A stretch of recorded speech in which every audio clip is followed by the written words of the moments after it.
अच्छा जी, पे पेज 549 से शुरू हो रहा है, प्रॉब्लम 13-8 है, सेंसिटिविटी एनालिसिस के ऊपर है। यहाँ से हम आगे करेंगे। ये क्वेश्चन इम्पॉर्टेंट है इस सेंस में कि जो आगे हमने टॉपिक पढ़ना है उसकी बेस फाउंडेशन यहाँ से शुरू होगी। बेसिकली मैं रिकॉल करा दूं जो लास्ट वीक हमने किया था और जो अब हम करने जा रहे हैं उसके हवाले से, फिर मैं जो क्वेश्चन आपको प्रैक्टिस कराना है वो डिस्कस करूँ।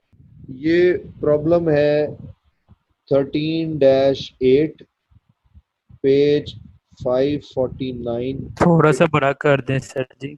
अच्छा जी, जी मियाँ साहब आप बताएं। ठीक है, ठीक है। प्रॉब्लम है 13-8, पेज मैंने बताया 549 है, ये गिटमैन की किताब। इस पे इसको करने से पहले मैं रिकॉल करा दूं मैंने क्या कराया। हमने लिवरेज का चैप्टर बेसिकली पढ़ना शुरू किया था। इस लिवरेज के चैप्टर में सबसे पहले बेसिकली मैंने आपको आइडिया दिया कि व्हाट इज लिवरेज, ये क्या है। ठीक है, उसके बाद हमने डिस्कस किया ब्रेक इवन एनालिसिस। उस ब्रेक इवन एनालिसिस में हमने ब्रेक इवन पॉइंट देखा, ब्रेक इवन पॉइंट से पहले के लॉसेस का ग्राफ देखा, ब्रेक इवन पॉइंट के बाद प्रॉफिट का ग्राफ देखा, ब्रेक इवन पॉइंट फाइंड कैसे करते हैं उसके 2 फॉर्मूले सीखे, और साथ में हमने ग्राफ में उसको कैसे प्लॉट किया जा सकता है ये लर्न किया। ये सारी प्रैक्टिस होती रही है प्रीवियस वीक में। अब ये जो क्वेश्चन है ये हमें फाउंडेशन देगा इससे आगे के टॉपिक। लिवरेज में मैंने आपको बताया था कि बेसिकली 3 तरह की लिवरेज है। एक है ऑपरेटिंग लिवरेज, दूसरी है फाइनेंशियल लिवरेज, और तीसरी है टोटल लिवरेज जो इन दोनों का कॉम्बिनेशन है। ठीक है, तो ये जो सवाल है ये बुनियाद देगा, यहाँ से हम समझेंगे ऑपरेटिंग लिवरेज। ठीक है, फिर उसकी बेस पर हम आगे क्वेश्चंस करते जाएंगे स्टेप बाय स्टेप। तो सबसे पहले कहता है जनाब, Stuart industry sells its finished product for $9 per unit. Its fixed operating cost are $20,000। तो ये 20,000 हमारा एफसी हो गया, fixed cost, and the variable operating cost per unit is $5। ये हमारा वीसी है, वेरिएबल कॉस्ट पर यूनिट।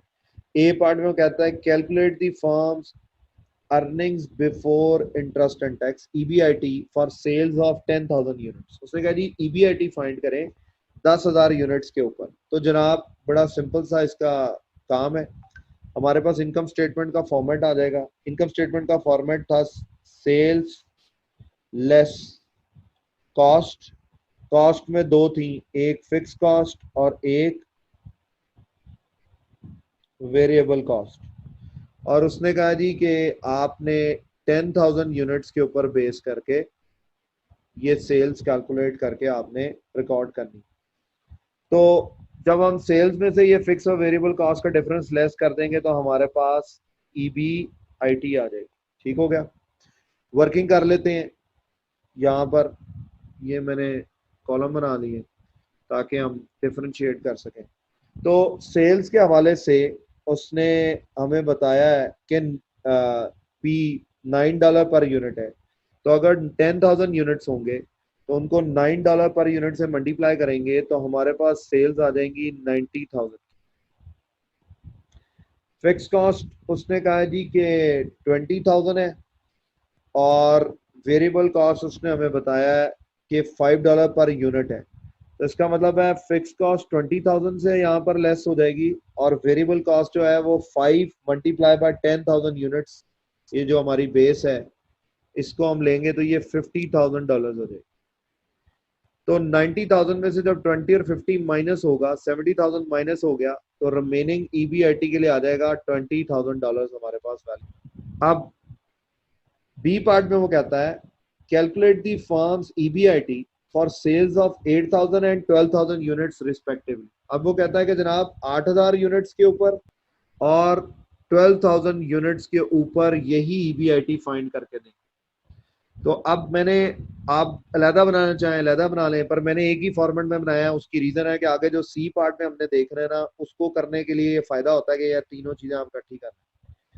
तो इसी तरीके से जिस तरह मैंने 10,000 यूनिट्स का फाइंड किया, हम 8,000 और 12,000 का भी फाइंड करेंगे। किस तरह के सेल प्राइस पर यूनिट है $9 की, 8,000 यूनिट्स हैं तो सेल्स को 9 मल्टीप्लाई बाय 8,000 करेंगे, 72,000 यूनिट्स आ जाएगा, और सॉरी $72,000 आ जाएगा यार। सॉरी। अच्छा, उसके बाद फिक्स कॉस्ट की अगर हम बात करें तो वो रिमेन सेम रहेगी, वो 20,000 है, वो 20,000 ही रहेगी, वो हम वैसे ही माइनस कर देंगे। वेरिएबल कॉस्ट चेंज हो जाएगी क्योंकि अब 8,000 यूनिट्स है, तो 8,000 यूनिट्स मल्टीप्लाई बाय $5 की वेरिएबल कॉस्ट, तो ये $40,000 है। तो जब इसमें से ये हम माइनस करेंगे तो ईबीआईटी हमारे पास आ जाएगा $12,000। इसके बाद आप इसी तरीके से 12,000 यूनिट्स का वाला भी कर सकते हैं। $9 पर यूनिट की सेल प्राइस है, तो 12,000 मल्टीप्लाई बाय $9 करेंगे तो सेल्स आपके पास आ जाएगी। यार ये क्या हो रहा है, बार बार क्यों हो रहा है? $1,08,000। फिक्स कॉस्ट सेम रहेगी, 20,000 यूनिट्स, $20,000। वेरिएबल कॉस्ट चेंज हो जाएगी क्योंकि variable cost per unit fix है, पर टोटल में चेंज हो जाएगी क्योंकि यूनिट्स चेंज हो। $5 मल्टीप्लाई बाय 12,000 यूनिट्स करेंगे तो ये 60,000 की वेरिएबल कॉस्ट है। तो जनाब ये जब आप माइनस करेंगे 60 और 20, 1,08,000 में से, तो ये $28,000 की आपके पास ईबीआईटी आ जाएगी 12,000 यूनिट्स के साथ। ये दो पार्ट हो गए हैं, ए पार्ट मैंने कर दिया है और उसके बाद मैंने ये बी पार्ट भी सॉल्व कर दी। अब तक कोई क्वेश्चन हो? सिंपल, मैंने सेल्स में से कॉस्ट लेस करके ईबीआईटी फाइंड की, कोई और टेक्निकल काम नहीं किया, ये हम करते आए हैं। पीछे सवाल 6 में भी किया, उससे पहले भी। कोई और सवाल इसके मतलब हो, कोई कंफ्यूजन हो, कोई वैल्यू का ना पता चल रहा हो तो प्लीज पूछें। चलो सी पार्ट पे चल रहा हूं मैं। सी पार्ट कहता है जनाब calculate the percentage changes in sales. वो कहता है जी परसेंटेज चेंजेस इन सेल बताएं सी पार्ट के अंदर। पुष्पक बेटा 90,000 जो सेल्स आई है वो इस तरह आई है कि 10,000 यूनिट्स हैं और एक यूनिट की जो सेल प्राइस है वो $9 पर यूनिट है, तो 9 मल्टीप्लाई बाय $10,000, 90,000 आ गए। इसी तरह ये 72 आया, 9 मल्टीप्लाई बाय 8,000 यूनिट्स। इसी तरह ये 1,08,000 आया है, ये 12,000 यूनिट्स को $9 से मल्टीप्लाई। क्लियर है? आगे चलूं? ओके करो बेटा। अब सी पार्ट में वो कहता है calculate the percentage changes in sales from 10,000 unit base level. ये बड़ी अहम बात उसने की। उसने कहा जी परसेंटेज चेंज बताएं कि कितनी तब्दीली आ गई है इसके अंदर, जिसमें वो कह रहा है associated percentage changes in EBIT for the shifts in sales indicated in part B. वो कहता है कि पार्ट बी के अंदर जो सेल्स की चेंजेस आई है ना 8,000 यूनिट्स की और 12,000 यूनिट्स की, इसका परसेंटेज चेंज निकालें। ये जो 10,000 यूनिट्स की आपकी बेस थी इससे, तो परसेंटेज चेंज निकालने का बड़ा सिंपल सा फॉर्मूला है। परसेंटेज चेंज इस तरह आता है कि आप क्या करते हैं, actual minus base divided by base. For example यहां पर 10,000 बेस है और 8,000 एक्चुअल है या 12,000 एक्चुअल है, तो यहां पर 8,000 से निकालेंगे तो इस तरह निकलेगा 8,000 minus 10,000 divided by 10,000 multiply by 100। Percentage में निकालना, तो ये आपके पास -20% का चेंज आ जाए।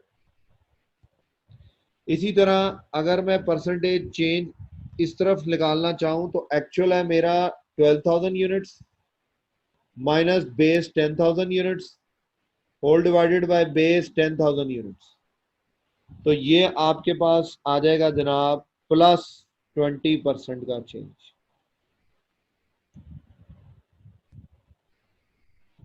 तो जनाब यूनिट्स के चेंज की अगर हम बात करें तो वो आपके पास -20% और +20% ये चेंज आ गया। जब हम ईबीआईटी का परसेंटेज चेंज लेंगे तो वो भी इसी तरह होगा, यही फॉर्मूला होगा, एक्चुअल यानी 12,000 minus base 20,000 divided by base 20,000। तो ये जो मैं करूंगा, सॉरी यहां पर मुझे लिख देना चाहिए था, ये परसेंटेज चेंज इन यूनिट्स है ये दोनों। अब मैं ले रहा हूं परसेंटेज चेंज इन ईबीआईटी, ठीक है, यूनिट सेल्स। ये मैंने यूनिट सेल्स में चेंज ली, सेल्स की परसेंटेज चेंज ऑफ ईबीआईटी में अगर मैं इसी फॉर्मूले में डालूं तो 12,000 माइनस 20,000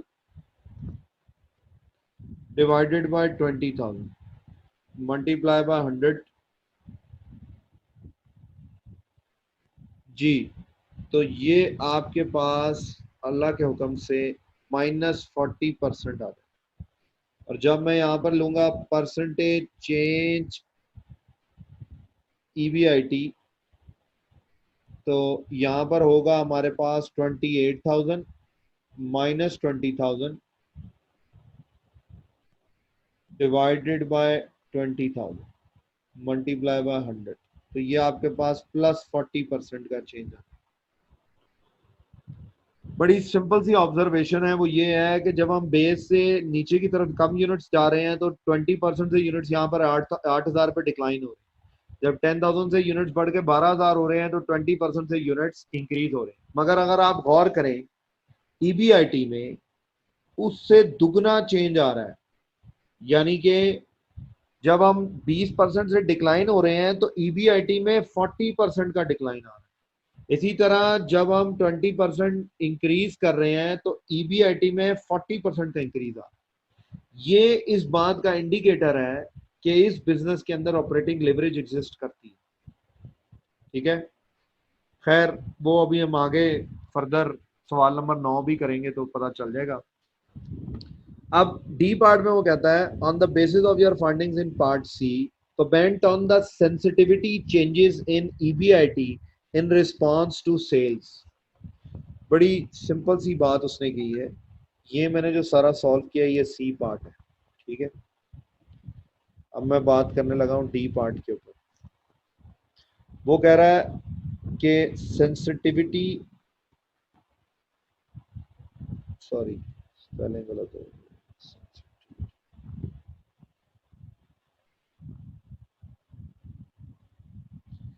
सेंसिटिविटी चेंज। ठीक है, उसने कहा जी कि कमेंट करें कि जब परसेंटेज चेंज इन ईबीआईटी आता है और परसेंटेज चेंज इन सेल्स होता है तो उसके अंदर क्या आपकी क्या सेंसिटिविटी का लेवल है, कितना सेंसिटिव है ईबीआईटी की तब्दीली सेल्स के साथ। तो जनाब इसका आंसर ये है कि परसेंटेज चेंज इन ईबीआईटी है 40%। ये अभी ऊपर सी पार्ट में मैंने निकाला, ये देखें +40 है या -40 है, 40%। और जो परसेंटेज चेंज इन सेल्स है वो +20 या -20 है। तो जब आप ऊपर का चेंज प्लस में ले रहे हैं तो नीचे का भी प्लस में लेंगे, ऊपर माइनस में लेंगे तो नीचे भी माइनस में लेंगे। +40% का ईबीआईटी में चेंज आ रहा है तो +20% का सेल का चेंज है। इसका मतलब है जब आप इसको सॉल्व करेंगे तो ये 2 टाइम्स आएगा। इसका मतलब है जो ऑपरेटिंग प्रॉफिट है ईबीआईटी वो ट्वाइस सेंसिटिव है। ईबीआईटी इज ट्वाइस या 2 times sensitive to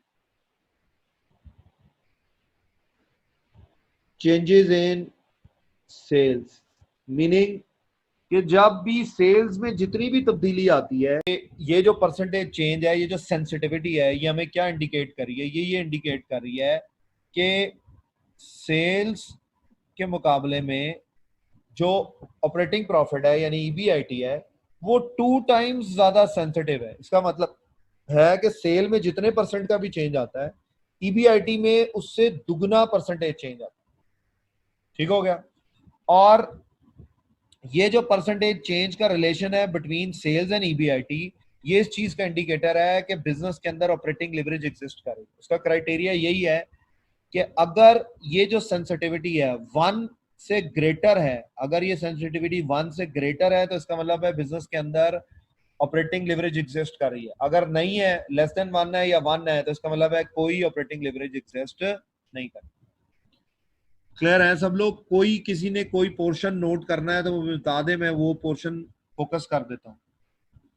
please kindly जल्दी से बताएं ताकि मैं आगे टॉपिक स्टार्ट कर सकूं आज ऑपरेटिंग लिवरेज का। C part focus C part note करना है, सी पार्ट मैंने फोकस कर दिया जनाब। अच्छा जी, अब चलते हैं हम अगले सवाल के ऊपर। अब हम बात करेंगे ऑपरेटिंग लिवरेज की, डायरेक्ट ऑपरेटिंग लिवरेज की। उससे पहले मैं थोड़ा सा बैकग्राउंड दे दूं, क्योंकि मुझे पता है मेरी क्लास गजनी मेमोरी वाली क्लास है, ये इनको नहीं याद रहता। मैंने एक्सप्लेन किया था कि what is meant by operating leverage, एक ऑर्गेनाइजेशन में ऑपरेटिंग लिवरेज कैसे एग्जिस्ट कर सकती है। तो उसके लिए मैंने इनकम स्टेटमेंट का फॉर्मेट बनाया था कि आपके पास सेल्स है, उसमें से लेस करनी है आपने कॉस्ट। कॉस्ट में आपके पास फिक्स कॉस्ट है और वेरिएबल कॉस्ट है, और उसके बाद आपके पास ईबीआईटी आ जाता है। ठीक हो गया। तो जब हम चाहते हैं कि हमारी सेल्स का इम्पैक्ट हमारे ऑपरेटिंग प्रॉफिट पे मैक्सिमाइज हो, यानी हम ईबीआईटी को मैक्सिमाइज करना चाहते हैं, और सेल्स की चेंज के साथ, यानी जैसे सेल्स बढ़े हमारा प्रॉफिट उससे भी ज्यादा बढ़े, इस अमल को कहा जाता है, ये क्या है, ऑपरेटिंग लिवरेज। यानी सिंपल सर अल्फाज जी में, काइंडली रिपीट करते हैं। कहाँ से बेटा, कैसर बोलो, यही ऑपरेटिंग डिलीवरी मेरा नेट चला गया था। कहाँ से बेटा, शुरू से जहां से मैंने ऑपरेटिंग लिवरेज लिखा है। नहीं नहीं नहीं हाँ जी यस। अच्छा, मैंने ये बताया कि ऑपरेटिंग लिवरेज क्या है, कि जब हम चाहते हैं कि हमारी सेल्स का इम्पैक्ट हमारे ऑपरेटिंग प्रॉफिट ईबीआईटी पे मैक्सिमाइज हो जाए, यानी कि जब परसेंटेज चेंज इन ईबीआईटी जो है वो ज्यादा हो as compare to percentage change in sales, यानी जब सेल्स में तब्दीली आए उससे ज्यादा तब्दीली हमारे ईबीआईटी में आ जाए, तो इस अमल को कहेंगे ये हमारी ऑपरेटिंग लिवरेज है। ठीक है। और इसको इस तरह सिग्निफाई किया जाता है डिग्री ऑफ ऑपरेटिंग लिवरेज, जिसको मैं प्यार से डॉल के नाम से बुलाऊंगा। आगे मैं डॉल डॉल करके इसको कहूंगा। ठीक है। ये तो था परसेंटेज चेंज के थ्रू इसको निकालना। इसके अलावा कुछ फॉर्मूले भी हैं डॉल। एक फॉर्मूला है डॉल का, वो फॉर्मूला है कि जनाब Q multiply by P minus VC minus FC, sorry, Q multiply by P minus VC divided by Q into P minus VC minus FC। ठीक है जनाब। तो यहां पर जो सिंबल्स हैं वो वही हैं जो आपने पहले पढ़े हैं, मैं आपको पहले पढ़ा चुका हूं ये ब्रेक इवन पॉइंट के अंदर, वेयर Q जो है वो क्वांटिटी है। ठीक है, क्वांटिटी या यूनिट्स। ठीक है। P जो है वो सेल प्राइस पर यूनिट है। ये मैथमेटिकल फॉर्मूला है डिग्री ऑफ ऑपरेटिंग लिवरेज को निकाल। VC है हमारे पास वेरिएबल कॉस्ट पर यूनिट, ये भी मैं पहले बता चुका हूं, और FC है हमारी फिक्स्ड कॉस्ट। ठीक है। ये वो फॉर्मूला है जो गिटमैन की बुक में है। ठीक है। वैन ऑन के अंदर इसके दो और फॉर्मूले, वो जब मैं वैन ऑन की प्रैक्टिस कराऊंगा तब आपको बताऊंगा। इसी के साथ हम वैन ऑन की भी प्रैक्टिस कर लेंगे जैसे ही ये खत्म होगा। चलें जी, मुझे बताएं कि आपने ये दोनों फॉर्मूले नोट कर लिए हैं ताकि मैं आगे क्वेश्चन कराऊं।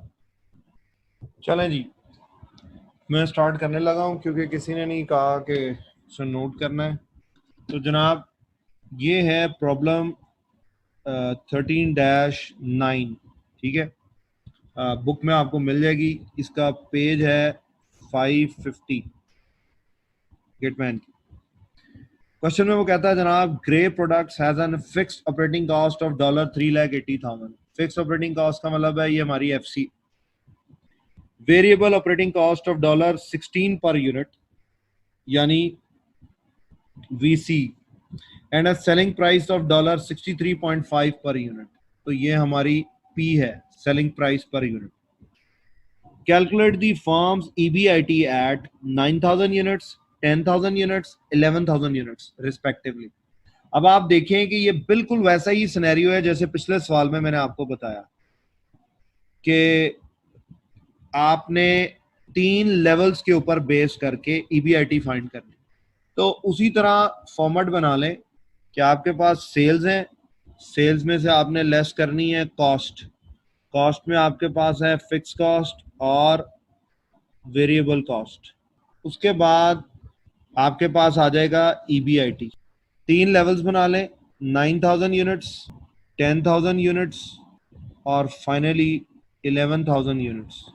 फ्री है बेटा, ब्रेक इवन पॉइंट नहीं निकालना इसके अंदर ईबीआईटी उसने मांगा है, ईबीआईटी निकालना है। ये बनाए, शाबाश। अभी मुझे मुकम्मल करके सर दें। स्टार्टिंग पे तो उसने कहा हुआ है calculate the break even point, हाँ स्टार्टिंग में उसने पॉइंट ए में अच्छा सर कहा सॉरी, हुआ। ठीक है, ए पार्ट में उसने कहा, चलो ठीक है, ये बी पार्ट कंसिडर कर, ये लो ओके ए पार्ट में निकाल लेते हैं। Fix cost divided bye P minus V C. Fix cost थी हमारे पास 380 डिवाइडेड बाय पी एस $63.5 माइनस $16 की वी सी, तो ये आपके पास 8,000 यूनिट्स आ गए। अच्छा, ये यूनिट्स वाला नोट कर लो, उसके बाद वो जो मैंने फॉर्मेट बनाया है वो मुकम्मल करो। काइंडली ये फॉर्मेट मुकम्मल करके देंगे।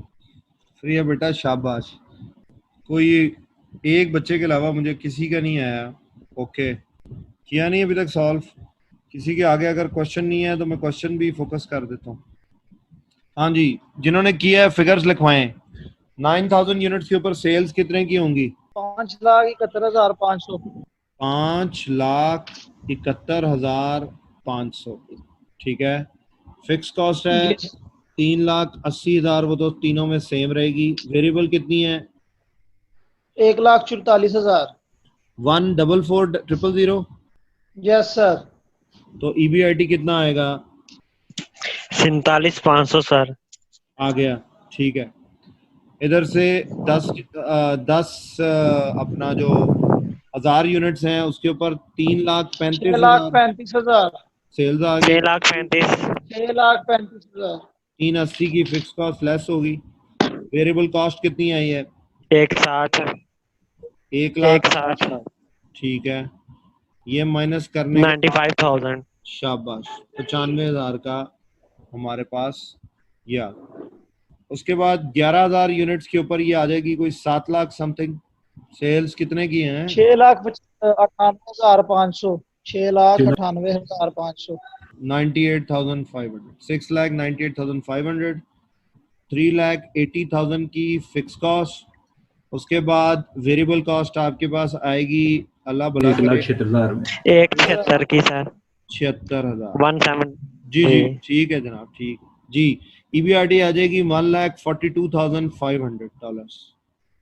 यहाँ तक किसी को कोई कंफ्यूजन? किसी ने यहाँ तक नहीं किया तो बताए, मैं टाइम देता हूँ, नोट करे। हाँ जी, मैं आगे सी पार्ट पढ़ूं। वो कहता है with 10,000 units as base what are the percentage changes in unit sold, यानी कि sales of unit, and EBIT as sales move from base to other sale levels used in part B। Same requirement है जैसे पिछले part में कि वो कह रहा है परसेंटेज चेंजेस निकालें, यानी ये 9,000 से 10,000 से जब ये यूनिट्स 9,000 हो गए तो क्या हुआ, और जब 10,000 से ये यूनिट्स 11,000 हो गए तो क्या हुआ। इसी तरह ईबीआईटी में जब 10,000 से 9,000 पे गया और जब 10,000 से वो 11,000 पे। प्लीज सब सॉल्व करें और मैं जिसका नाम लूंगा वो मुझे लिखवाएगा कि क्या परसेंटेज चेंजेस आएंगी। परसेंटेज चेंजेस निकालें जिस तरह मैंने पिछले पार्ट में निकाली थी। मैं वो आपके सामने फॉर्मूले रख देता हूँ, सी पार्ट वाले ये हैं, पर फिगर्स ये नहीं है, उसकी फिगर्स डिफरेंट है। उस इधर तो 8,000, 10,000 और 12,000 का चेंज था, उधर 9,000, 10,000 और 11,000 का चेंज है। बेस इधर भी 10 थी, उधर भी 10 है, पर यहाँ पर एक्चुअल में यहाँ 8 है, हम 9 यूज करेंगे, और जहाँ जहाँ 12 है वहाँ 11 यूज करेंगे। तो ये यूनिट का सेल का परसेंटेज चेंज है। जब ईबीआईटी की बारी आएगी तो वो वाले फिगर्स आएंगे, 47,000 वाले, 95,000 बेस होगा उसमें और 47,500 एक्चुअल होगा। जी प्लीज, अगर जिन लोगों ने किया है वो फिगर शेयर करें। सर -10 और +10। ये किसका फिगर किया है? यूनिट्स का? जी सर, यूनिट्स का। बिल्कुल ठीक है, शाबाश। तो इसका मतलब है जब 10,000 से 9,000 पे जाएंगे तो ये -10% का चेंज आएगा, और जब 10,000 से 11,000 यूनिट्स पे जाएंगे तो +10% का चेंज आएगा। किसी को कोई क्वेश्चन? Yes sir. प्लीज अभी पूछें, मैंने आगे निकलना है। अगर समझ ना आएगा तो पता नहीं चलेगा आपको। जी बेटा खुशबक 100 से मल्टीप्लाई करोगे तो वो परसेंटेज में कन्वर्ट होगा ना। 0.1 तो सही आया आपका, पर वो परसेंटेज चेंज देखना ना, परसेंटेज चेंज में 100 से मल्टीप्लाई करना पड़ेगा। सर ये ईबीआईटी में पहला पार्ट जो सा है 9000 यूनिट वाला, ये 47,500, ये -50 आ रहा है इसका आंसर। शाबाश, और -50।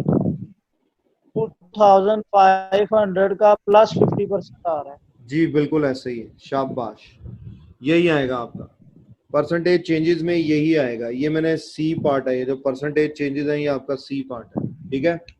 अच्छा, अब यहाँ पर मैंने जी सर। वर्किंग नहीं की है परसेंटेज चेंजेस की, जैसे पिछले सवाल में की थी, पर कैसर जैसे कि कह रहा था कि प्रॉपर फॉर्मेट, तो भाई प्रॉपर फॉर्मेट के हवाले से मैंने यहाँ पे नहीं किया, पर आपने करना है। कोई भी वर्किंग के बगैर कोई परसेंटेज चेंज नहीं दिखानी है। वो परसेंटेज चेंज की वर्किंग जैसे पिछले सवाल में मैंने की वैसे आपने करनी है, ठीक है। सर यहाँ कर पर रहे हैं, मैंने हम सिर्फ साथ टाइम, साथ कर रहे हैं। कैसर सिर्फ टाइम सेव करने के लिए किया है, ठीक है। ओके सर, डोंट वरी, कर रहे हैं हम। आगे आने, थैंक यू। अब डी पार्ट में वो कहता है use the percentage changes computed in part C to determine the degree of operating leverage DOL. ये मैंने कहा था ना, मैं प्यार से इसको डॉल बनाऊंगा। उसने कहा जी परसेंटेज चेंजेस को यूज करके डॉल निकालें। तो ये फॉर्मूला था डॉल का, परसेंटेज चेंजेस का, जो मैंने यहाँ पे लिखा था। फोकस कर दूं मैं मियां साहब के लिए, वो अक्सर कहते हैं सर थोड़ा बड़ा करें, नजर नहीं आया। डॉल का फॉर्मूला था percentage change in EBIT divided by percentage change in sale. तो जब यहां पर हम यही कॉन्सेप्ट अप्लाई करेंगे कि DOL is equals to percentage change in EBIT divided by percentage change in sales, तो जनाब आपके पास ईबीआईटी का चेंज था 10% का, और जो सॉरी सेल्स का चेंज था 10% का, ईबीआईटी का चेंज था 50% का। ईबीआईटी आ जाएगा 50% और सेल्स आ जाएगी 10%। ये कैंसिल होगा तो ये आपके पास 5 टाइम्स आंसर आएगा। इसका मतलब है आपने कि डोल का कोई और फार्मूला लिखवाया है? जी जी बेटा क्या बोला? डोल का कोई और फार्मूला आपने लिखवाया है, इधर कुछ और लिख दिया। ओए अल्लाह के वली, दोनों यही लिखवाए हैं। ये देख, पढ़ तो सही, ये देख, मैंने फोकस भी किया। ये डॉल का परसेंटेज चेंजेस वाला फार्मूला है, और उसके बाद ये मैंने फार्मूला लिखवाया था डॉल का, जो डेटे वाला फार्मूला है। आगे ई पार्ट में हम ये यूज करेंगे। जो अभी उसने मांगा है डी पार्ट में, वो उसने ये वाला फार्मूला का है डी पार्ट के लिए। मियां साहब, इसमें सर परसेंटेज लिखा होगा और हाँ, एक ये ऑपरेटिंग लफ्ज एवरेज लिखा है ना, वाला। Use the percentage changes. अच्छा अच्छा, देखा ना, ठीक है। यही कहा ना उसने टू फाइंड दी डॉल, समझ आया? रिक्वायरमेंट जी। के मुताबिक फॉर्मूला लगाना ना बेटा। इधर देखो, हर सवाल में वो दोनों नहीं कहेगा, यहां पर वो दोनों इसलिए कह रहा है कि मैं बताता हूं। अभी ये मैंने डी पार्ट सॉल्व किया, अब मैं करने लगा हूं ई पार्ट सॉल्व।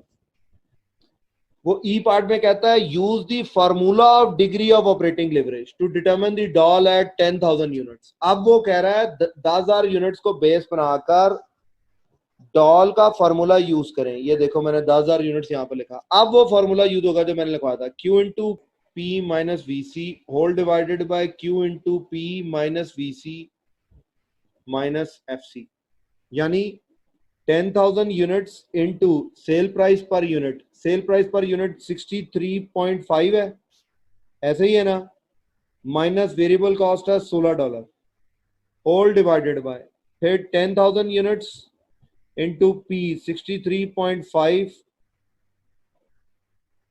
माइनस $16 माइनस 3,80,000 की फिक्स कॉस्ट। तो इसका आंसर भी 5 आएगा। जी प्लीज। सर 5 ही आ रहा है। ऊपर जो सा बचेगा वो 4,75,000 और उसको डिवाइड कर देंगे 95,000 के साथ। जी ये हमारे पास 5 टाइम। बिल्कुल 5 आया। तो मियां साहब यहाँ पर बेसिकली प्रूफ ये था कि चाहे आप परसेंटेज चेंज लगाएं, चाहे आप डॉल का ये यूनिट वाला फॉर्मूला लगाएं, आंसर हमेशा सेम रहेगा।